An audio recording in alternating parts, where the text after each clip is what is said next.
We had so many adventures together. It was unbelievable.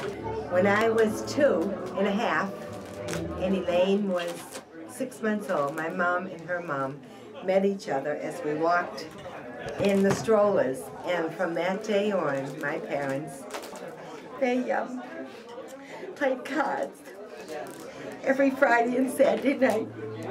And Elaine and I and my sister would play dolls. And we played paper dolls, and we had a wonderful life together. It was wonderful.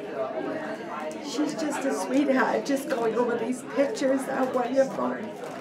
But I just can't think of what else to say. Oh, one of the most amazing things was her piano. And I started going to the piano recitals, all of them, when she took from Miss Colby. And my favorite was Claire de Lune. I loved it. She was wonderful. That was my very, very favorite piece. And every time I came here, I'd say, just do me one favor, play Claire de Lune. And she wished she had my hands, but she had little hands, but they moved. Mine, I can't play chopsticks. She tried to teach me. And my niece Jody took lessons from her, and just loved Elaine. And my sister, of course, they were so close. She was able to find beauty in the most ordinary things. Anyone can go to a museum and say, oh, isn't that beautiful? Or hear a concert and say, isn't that beautiful? And she did all of those things. But she also was able to see beauty in the most basic, simple things. Flowers, natural things.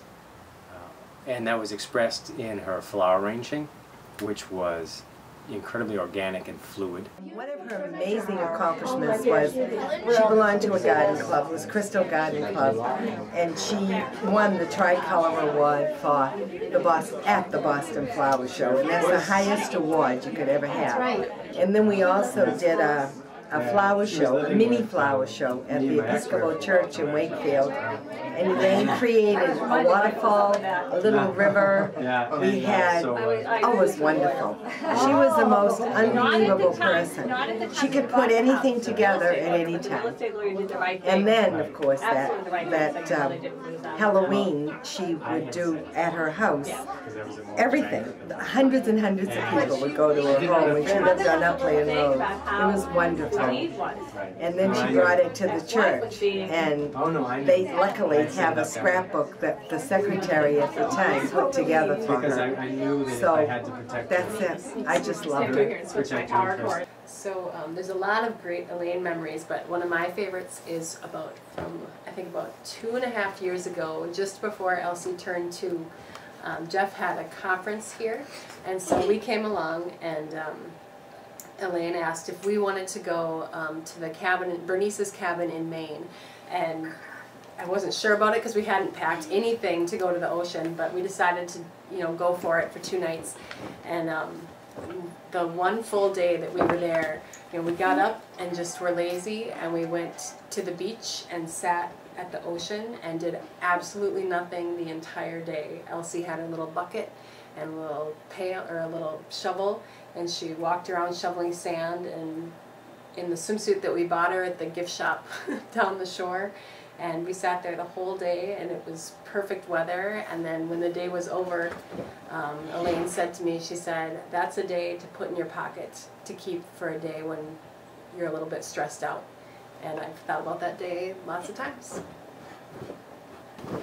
One of the things I learned from Grandma, better than almost any other lesson, was what compassion means. For a lot of people, it's about baked cookies and being nice, and it's not easy to be compassionate. She found it difficult at various points to do the right thing all the time, and I saw her show compassion to people in situations where it wasn't easy for her to be giving and be compassionate. And that's when I think Elaine was the most inspiring. One of the examples of that was when she was trying to decide, as her brain was decaying from lesions, trying to decide whether or not she wanted to do the clinical trials that were presented to her as options. It was a horrible day for her. She barely could drag herself out of bed, and I didn't think we were going to make it to our appointments. And when we finally got to radiation oncology, she and I had talked about it, and she said to the people at oncology, the radiation oncology, nowhere Elaine came just sort of back with a clarity that I hadn't seen in a long time. And it was very distinctive about her, whether she was sick or not. She said to the radiation oncologist, "I just want you to know that I notice everything that you do. And I really am impressed and think it's wonderful how you help people here. And I'd like to participate in the clinical trial if that would help people and help you do what you do." And that to me was Elaine. That was how she would do things. She would think about it and go through her own processes, and she'd come up with this answer that was incredibly compassionate.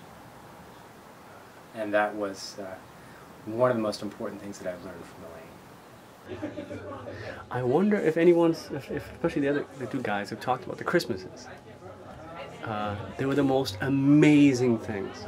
We had like no money, you know. We were, but you never thought of Christmas, ever. At all, really. You know, they did a great job keeping us from ever knowing. I never knew that we were broke, you know. By Christmas, we go to bed, and it was a nice Christmas tree.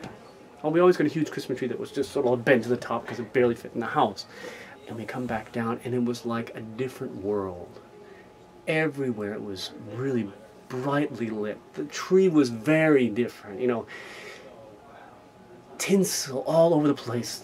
Posters here or there. Everywhere, the fine details of every single present coming out.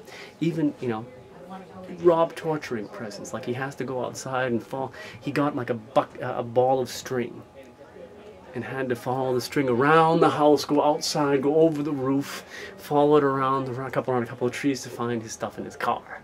You know, because it didn't fit underneath the tree.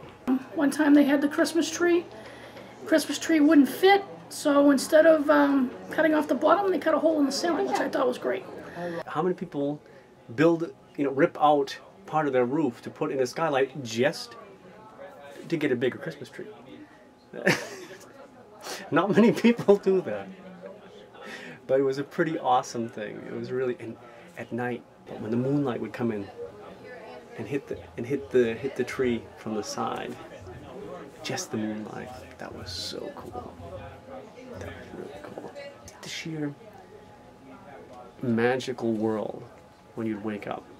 And I thought that was the most amazing thing.